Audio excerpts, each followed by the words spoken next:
Olá pessoal, tudo bem?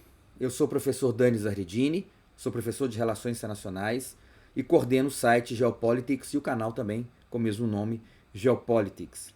Esse é um espaço para a gente poder discutir questões importantes e interessantes que envolvem principalmente o Oriente Médio e a Eurásia, naquilo que toca às relações internacionais e à geopolítica. Então, se vocês gostam desse tipo de discussão, não deixem de se inscrever no canal. Ativem ali também as notificações, caso queiram receber em primeira mão, né, os novos vídeos que nós lançaremos ali semanalmente. E se gostar do vídeo, deixa também o seu like, porque aí ajuda na promoção do próprio canal. O que nós vamos discutir hoje? Hoje nós vamos falar de um tema que, de certa forma, está mexendo com o ânimo da sociedade internacional. Nos últimos dias, nós vimos ataques contra campos de refugiados palestinos em Rafah, lugares reconhecidos como zonas seguras para os palestinos, e isso tem gerado muitos protestos contra Israel em razão destas ações. Nós sabemos que o conflito entre Hamas e Israel, que começou lá atrás, no dia 7 de outubro, é um conflito muito complexo. Primeiro, porque é um conflito irregular, que envolve um Estado nacional e uma força transnacional, um movimento de libertação nacional que muitas vezes utiliza de táticas não convencionais, como o próprio terrorismo, e por isso que uma relação, né, de um conflito irregular, e sem contar também a natureza assimétrica dessas relações. De um lado, uma grande potência militar, talvez uma das mais fortes do mundo, que é Israel, e do outro lado, o movimento de libertação nacional, que utiliza de táticas de guerrilha, de guerra urbana, o que gera então custos para os dois lados. No caso dos palestinos, os custos são enormes em razão desta guerra acontecer dentro de grandes cidades, né? E como Israel busca diminuir ao máximo o custo para os seus soldados, eles fazem uso de uma artilharia de campanha, de uma artilharia, né, usando suas aeronaves de maneira a diminuir ao máximo a capacidade de resistência. Só que nós estamos falando de uma guerra que acontece dentro de uma cidade. Isso gera um impacto enorme para os civis. E por outro lado, para Israel, esse tipo de ação também tem custos para os seus soldados, né? Como é uma guerra urbana e a existência de muitos túneis embaixo dessas cidades, a quantidade de ações, né, dessas forças palestinas do Hamas contra os soldados israelenses, os seus tanques e suas posições dentro dessas cidades, também gera uma série de problemas. Para vocês terem uma ideia, né, do tamanho do problema que hoje esse conflito tem, veja aqui os dados de mortes e de feridos. Né? Quando nós pensamos aqui, ó, mortes em Israel desde o dia 7 de outubro, mais de 1.139 mortos israelenses e, ao mesmo tempo, feridos em Israel, 8.730 feridos em Israel. Por outro lado, a quantidade de mortes dentro da Palestina, principalmente em Gaza, é absurda. Nós temos o dado do dia de hoje, que chega a quase 37 mil mortos e um total ali de 81 mil feridos, o que mostra a grande assimetria desse conflito, a grande diferença de força que envolve esses atores. Mas o que chama atenção para a nossa discussão de hoje foi o que aconteceu no dia 27 de maio, né? Agora, poucos dias atrás.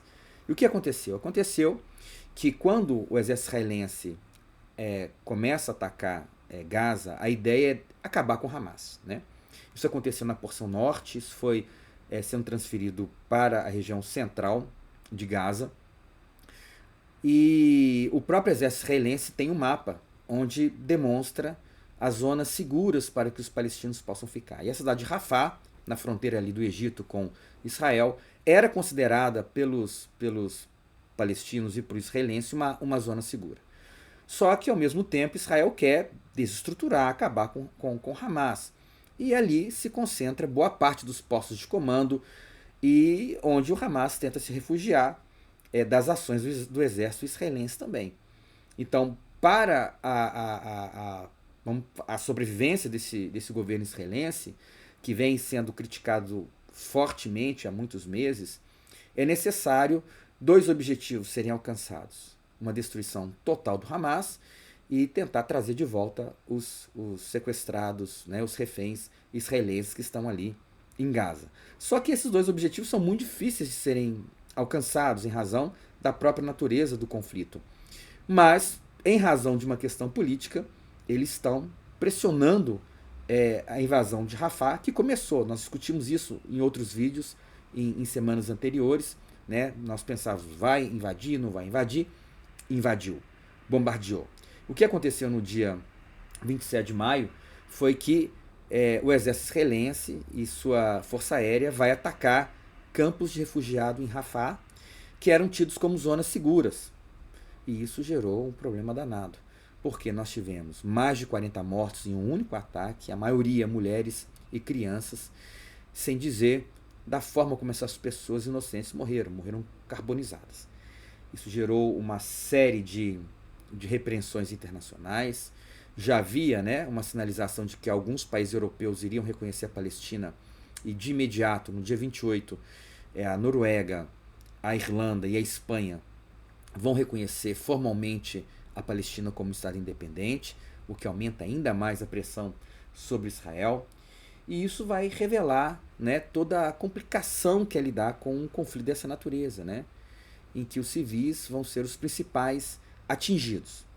Além disso, né, nós tivemos um outro desdobramento nas ações contra Rafah, que foi uma troca de tiros entre as tropas israelenses com tropas egípcias, o que gerou, pelo menos nós temos informação de alguns serviços de segurança do Egito, a morte de 2 soldados egípcios.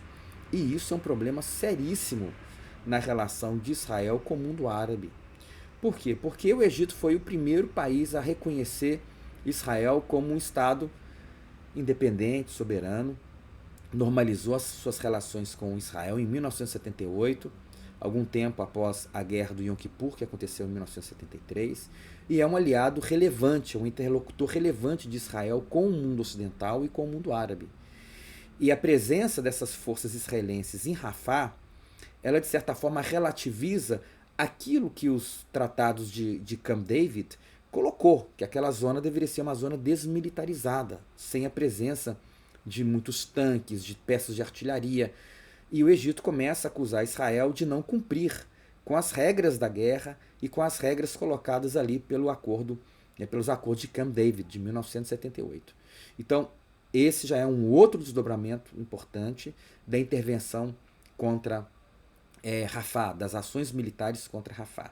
O exército israelense hoje já chega nos arredores do centro da cidade. Existem ali muitos protestos contra Israel. Existe uma pressão grande da União Europeia. Os Estados Unidos se posiciona desfavoravelmente, mas não faz nenhuma ação real contra Israel, para parar Israel. O mundo árabe, principalmente a Arábia Saudita, né, Egito e Jordânia também, que são aliados israelenses, né, pressionam Israel. E nós vivemos então um drama, um impasse. E esse impasse está, de novo, ligado à questão política. E qual seria, né, esse paradoxo que não permite que isso acabe? Esse paradoxo que faz com que Israel assuma custos adicionais em um momento que a própria Corte Internacional de Justiça pede para que Israel pare as ações de em Rafah. É interessante porque é justamente no momento que pede para parar as ações, Israel reforça as ações, fortalece ainda mais as ações em Rafah contra os palestinos e o Hamas, revelando que não quer aceitar a disposição, a colocação desta instituição internacional tão importante para o sistema ONU. Né? O mesmo sistema ONU que reconhece Israel em 1948, o mesmo sistema ONU que vai criar uma convenção contra o crime de terrorismo, né? O crime de genocídio, aliás, e Israel, então, não aceita as colocações feitas por essa corte. Então, hoje nós temos uma situação muito complicada, mais uma situação complicada, né? O ataque a esse campo de refugiado em Rafah, onde pessoas inocentes vão morrer. O próprio primeiro-ministro Benjamin Netanyahu vai dizer que este foi um erro trágico, né?